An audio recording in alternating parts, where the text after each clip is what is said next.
Salam. Təsəvvür et ki, yəni həyatının ən çətin və həlledici imtahanına girirsən, amma dəhlizdə hamı imtahanın suallarını yox, bircə şeyi müzakirə edir. Nəzarətçi müəllim kim olacaq? Aha, çox tanış vəziyyətdir. İnsanlar həmişə qaydaları kimin tətbiq edəcəyi ilə maraqlanır. Hə, elədir. Bugün səninlə birlikdə bu təhlilimizdə olduqca qısa, amma idman ictimaiyyətinin nəbzini tutan bircə cümləlik bir xəbər araşdırırıq. Mənbəmizdə cəmi bir cümlə var. Neftçi Qarabağ oyununun hakimləri açıqlandı. Vəssalam.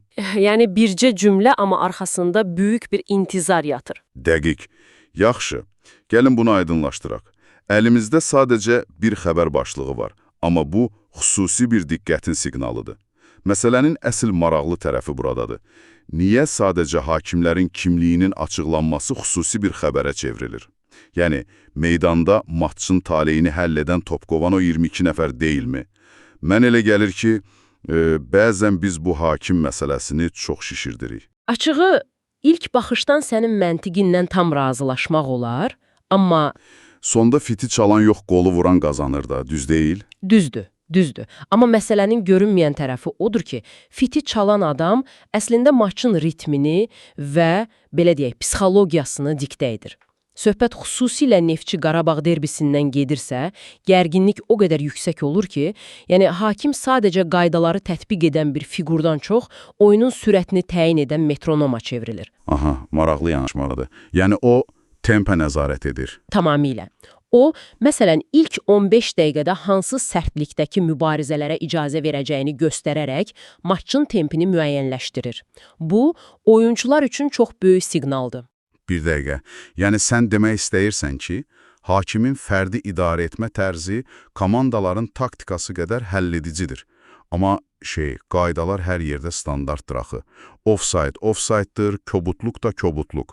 Adın açıqlanmasının bu qədər səs-küy yaratması mənə hələ də biraz qəribə gəlir. Əgər futbol robotlar arasında oynanılsaydı, bəli, qaydalar hər yerdə saat kimi eyni işləyərdi. Amma reallıqda belə yüksək təzyiqli oyunlarda çox vaxt, bilirsən, necədir, kompensasiya psixologiyası işə düşür. Kompensasiya psixologiyası. O necə olur?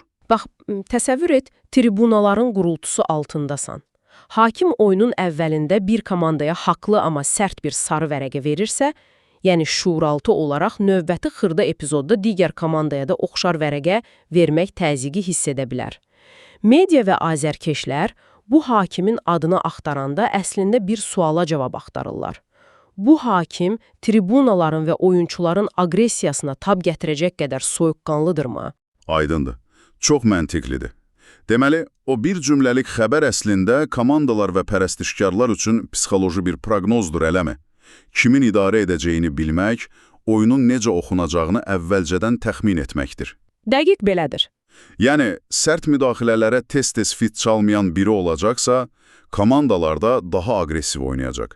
Yox, əgər hər xırda təmasa fit çalacaqsa, oyun dayanacaq, temp düşəcək və bəlkə də qolları daha çox standart vəziyyətlərdən görəcəyik. Tam olaraq bu mexanizm işləyir. Burada ən maraqlı məqam odur ki, mənbə sıradan bir matçı deyil, məhz iki böyük adı vurğulayır. Neftçi və Qarabağ. Hər xalın, hər mövqeyin önəmli olduğu belə rəqabətlərdə bir yanlış qərar ya da buraxılan bir xırda detal sadəcə 90 dəqiqənin deyil, bütöv bir mövsümün ab-havasına təsir edir. Doğrudan da. Yəni, böyük mənzərədə təsiri çox böyükdür. Bəli. Hakimin kimliyinin açıqlanması həm də komandaların analitiklərinə həmin şəxsin əvvəlki oyunlardakı qərar vərdişlərini analiz etməyə imkan verir. Yaxşı, bəs bütün bunların sənin üçün, yəni dinləyicimiz üçün mənası nədir? Sən informasiya dənizində hər gün yüzlərlə qısa, görünüşdə sadə xəbər başlığı görürsən, amma bəzən ən quru görünən faktlar belə, yəni sadəcə bir matçın hakimlərinin açıqlanması kimi faktlar, qarşıdan gələn böyük hadisənin miqyasını anlamaq üçün sənə lazım olan tək ipucu ola bilər. Və bu bizə çox vacib bir sual yaradır əslində. Sərt və obyektiv qaydaların olduğu sistemlərdə belə, insan faktoru hələ də ən həlledici və proqnozlaşdırıla bilməyən elementdir. Qaydaları kimin tətbiq etməsi bəzən həmin qaydaların özündən daha çox müzakirə olunmağa namizəddir. Tam razıyam. Elə isə növbəti dəfə Bu Neftçi Qarabağ maçını izlədiyin zaman sənə kiçik bir beyin məşqi təklif edirəm. Sadəcə taktikalara, komandalara yox, sırf hakimin ilk 10 dəqiqədəki bədən dilinə və oyunçularla qurduğu ünsiyyətə fikir ver. Səncə, o meydandakı gərginliyi idarə edəcək, yoxsa o emosional axına düşəcək? Bəlkə də izlədiyimiz əsl oyun başqadır. Hə, hakimin verəcəyi qərarlar sonda matçın özündən daha çox müzakirə olunacaqmı? Öz araşdırman üçün bu detalı mütləq yadda saxla. Bu təhlildən bizlik bu qədər, mütləq görüşəcəyik.